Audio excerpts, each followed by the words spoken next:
Bismillahirrahmanirrahim. Assalamualaikum warahmatullahi wabarakatuh.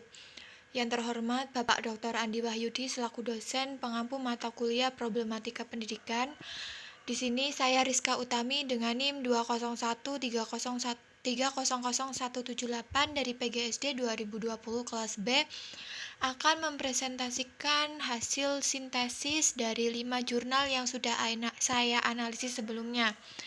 Hasil analisis sintesis tersebut yaitu yang pertama ada penelitian yang dilakukan oleh Elizabeth Kusuma Gunardi Riyadi dengan judul penelitian The Strategy to Improve Critical Thinking Skill Through Problem-Based Quantum Learning Model at Primary School yang diteliti pada tahun 2018. Hasil penelitian tersebut yaitu dapat disimpulkan bahwa secara keseluruhan model pembelajaran quantum learning memberikan pengaruh terhadap kemampuan berpikir kritis siswa sekolah dasar. Hal ini dibuktikan dengan hasil belajar siswa pretest dan post-test. Yang kedua ada penelitian yang dilakukan oleh Yulistina Nur DS, Tia Latifatu dan Sadia Sinta Maria dengan judul penelitian The Influence Quantum Learning Model to Critical Thinking Ability yang diteliti pada tahun 2020. Dengan hasil analisis dapat disimpulkan bahwa pembelajaran menggunakan quantum learning model dapat mempengaruhi kemampuan berpikir kritis siswa di kelas 4 SD Negeri Warung Bambu 3 pada mata pelajaran ilmu alam.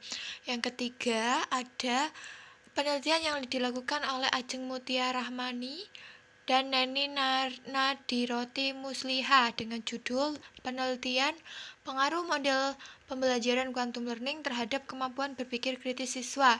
Penelitian ini dilakukan pada tahun 2020 dengan hasil penelitian tersebut dapat disimpulkan bahwa kemampuan awal berpikir kritis siswa pada pembelajaran sebelum menggunakan model pembelajaran quantum learning masih kurang memuaskan dengan nilai rata-rata 48,12 pada kelas eksperimen dan 45,88 pada kelas kontrol. Hal ini disebabkan karena pembelajaran masih berpusat pada guru atau teacher center daripada siswa, sehingga siswa kurang berperan aktif dalam proses pembelajaran.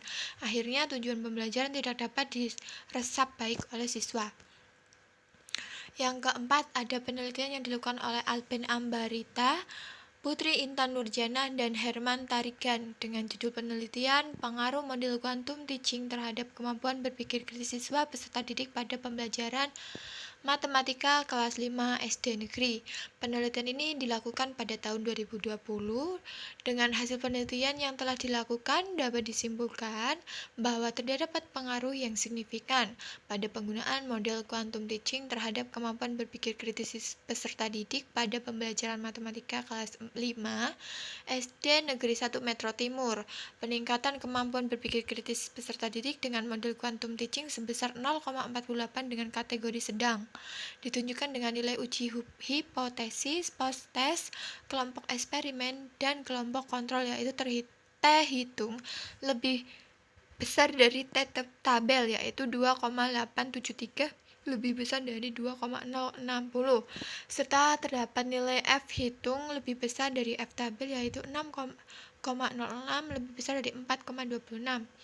Yang terakhir ada penelitian dari Vivi Mariana dan Rizda Amini dengan judul penelitian yaitu peningkatan hasil belajar IPA melalui model pembelajaran kuantum di sekolah dasar. Penelitian ini dilakukan pada tahun 2021. Dengan menggunakan model pembelajaran kuantum, hasil belajar siswa pada pembelajaran IPA mengalami peningkatan. Meningkatnya hasil belajar siswa dari siklus 1 ke siklus 2, yaitu tes awal hasil pembelajaran siswa hanya 17% yang tuntas. Pada siklus 1, pertemuan 1 dan 2 diperoleh presentasi ketuntasan sebesar 53%.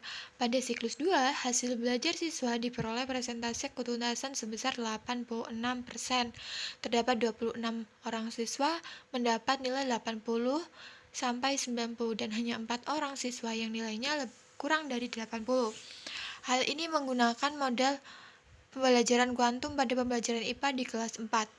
SD Negeri 8 Sungai Rumbai meningkat dari siklus 1 ke siklus 2.